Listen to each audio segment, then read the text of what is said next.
Over the past year, the Hong Kong Special Administrative Region government has made every effort to develop the economy and improve the well-being of our people, and has been proactively undertaking measures to ensure alignment with our country's 15th five-year plan, laying a solid foundation for integrating into and serving the overall national development.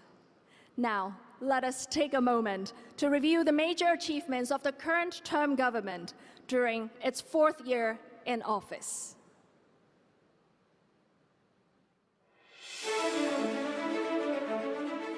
本屆政府自上任以嚟，全力發展經濟，改善民生，並解決社會積累多年嘅老大難問題，做出成績。政府不斷推動經濟發展，香港經濟由上任時負增長3.7%。轉為2025年正增長3.6%，經濟擴張勢頭持續。2026年首季增幅更達5.9%，係近5年表現最強嘅一季。政府推動盛事經濟，啟德體育園啟用1年，已被國際評選為最佳場地，門票銷量躍升亞洲第一，全球第3，盛事氣氛熾熱，一浪接一浪國際賽事同演唱會在港舉行。全部轉化成實際可見嘅經濟收益。政府開拓新客源，推動清真旅遊，資助清真認證。香港穆斯林友善旅遊排名連升2年，成為全球第2。訪港旅客數字連續4年上升，2025年已突破4900萬人次。國際旅客到訪量更高居全球第2。本屆政府敢於打破利益藩籬，推行改革，解決多年老大難問題。政府制定簡樸房制度，取締劣質劏房，處理10多年來未有處理嘅難題。政府大力提速增建大量公屋，為填補等候建造公屋時間嘅缺口，推出創新嘅簡約公屋，讓需急切上樓嘅輪候人士提早上樓，大幅縮短公屋綜合輪候時間1年半，由上任時嘅6.1年降至4.7年。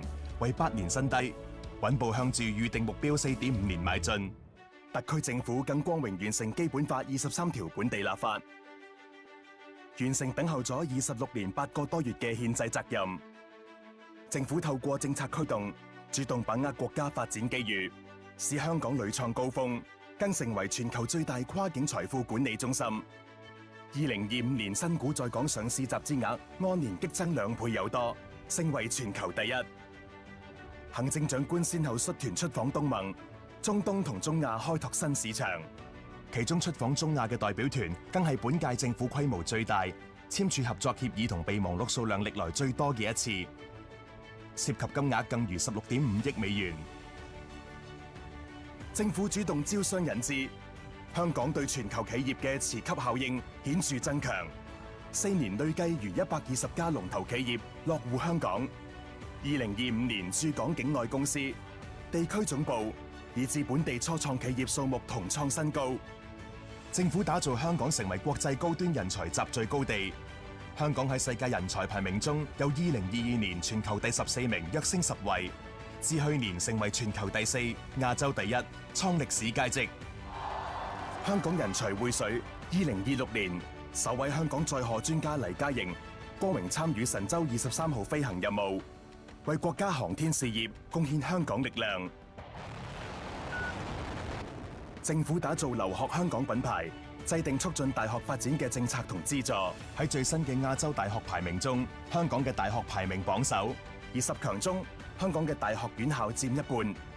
而喺世界大學排名，更係首次有2間香港嘅大學同時躋身全球前20位，創歷史佳績。香港並且擁有多達5間大學躋身世界100強。政府主動謀劃長遠發展佈局，透過拆牆鬆綁、採取片區開發、訂立專屬法例等創新方式，加快發展北部都會區。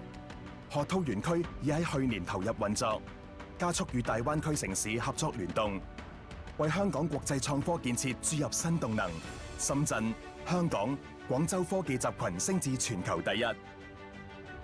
喺政府政策推動下，香港喺多項國際指標中保持優越領先地位，世界競爭力排名連續3年上升至全球第2，係自2019年以來最高。而政府效率排名全球第2。